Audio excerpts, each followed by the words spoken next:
Dans cette vidéo de formation, vous allez comprendre la différence entre une pâte sucrée et une pâte sablée. En effet, il existe deux méthodes. Je vais commencer à vous montrer la pâte sablée. Pour la pâte sablée, donc, on va déjà peser tous les ingrédients et on va disposer sur le plan de travail, parce qu'ici, je vais vous montrer évidemment la méthode manuelle. Au robot, ça sera très simple, il suffira juste de prendre la feuille.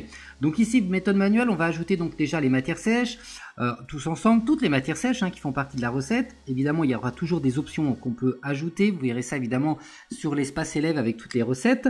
À côté, donc, une fois que vous avez ajouté les matières sèches, on va ajouter le beurre coupé en petits morceaux et on va venir mélanger le tout. On va d'abord malaxer si nécessaire, si le beurre est un peu trop ferme, et ensuite on va sabler de façon à avoir vraiment une texture sableuse. Dans cette technique de sablage, il faut faire attention quand même à ne pas aller trop fort, sinon vous risquez tout simplement de faire fondre le beurre et c'est pas du tout l'objectif. L'objectif, c'est vraiment de mélanger le beurre avec les matières sèches. Donc en fait, vous ramenez tout vers le centre et vous frottez avec vos doigts entre les doigts. Vous ramenez tout vers le centre et vous frottez entre les doigts. Vous ramenez tout vers le centre et vous frottez entre les doigts. Et ça, c'est important et c'est ce qu'on appelle le sablage.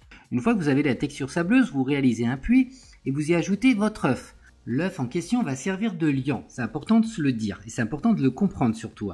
On aurait pu utiliser de l'eau ou même du lait ou un autre produit liquide, mais là, on n'est pas sur une recette de pâte sablée. À l'aide de la corne, vous allez donc délayer le centre et ensuite assembler tous les éléments en coupant la pâte. Vous assemblez, vous ramenez vers le centre et vous coupez avec la corne. Vous rassemblez et vous coupez. Vous pouvez vous aider de vos mains, vous rassemblez et vous coupez.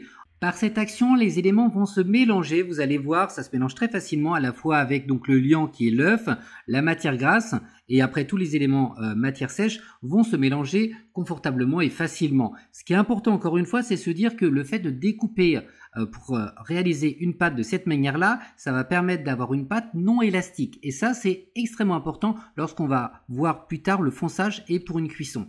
Donc, prenez le temps d'assembler tous les éléments, prenez le temps.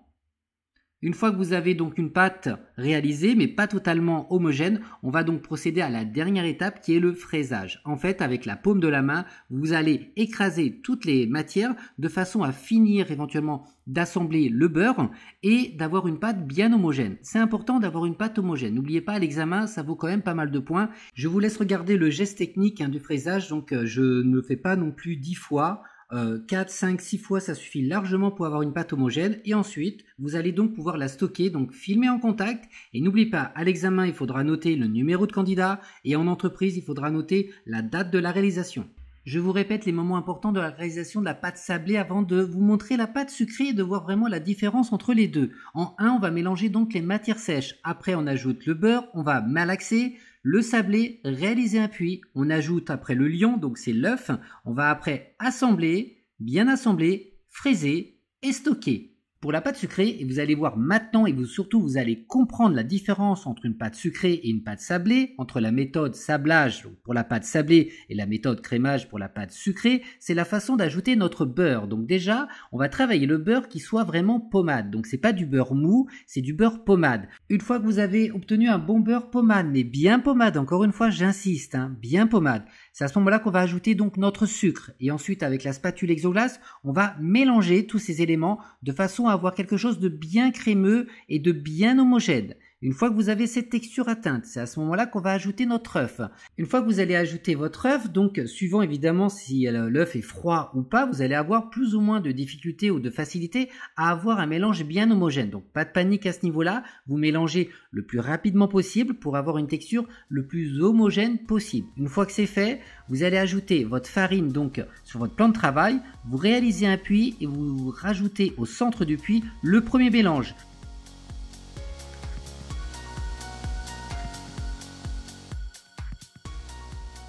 Et après, c'est un peu comme la pâte sablée, on va prendre donc la corne, vous savez pourquoi on prend la corne, j'espère, c'est pour assembler, et pourquoi on assemble de cette manière-là, encore une fois, c'est pour éviter de donner trop d'élasticité donc à la pâte, de réveiller donc trop le gluten qui est dans la farine, et on va donc pouvoir assembler, on ramène tout vers le centre et on assemble encore avec la corne, on va faire ça jusqu'à temps d'obtenir une pâte, et dès que vous avez une pâte, de la même façon qu'une pâte sablée, on va donc procéder au fraisage.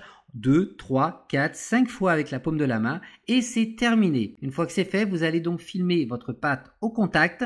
Si vous êtes à l'examen, vous notez bien votre numéro de candidat à ce niveau-là. Et si vous êtes évidemment en entreprise, vous notez avec une feuille la date de création de la pâte. Je répète les éléments importants de la pâte sucrée. Dans un premier temps, donc le beurre pommade, on va le mélanger avec le sucre, après avec l'œuf. En parallèle, on réalise un puits, on ajoute dans le puits le premier mélange, on va assembler, on va faire un phrasage 2, 3, 4, 5 fois et on va filmer en contact.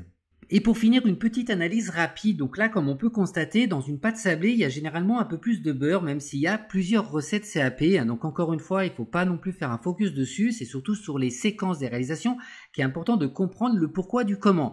Sur cette vidéo de formation, ce qui était important, c'était de pouvoir définir la différence entre une pâte sucrée et une pâte sablée par rapport à la méthode de travail.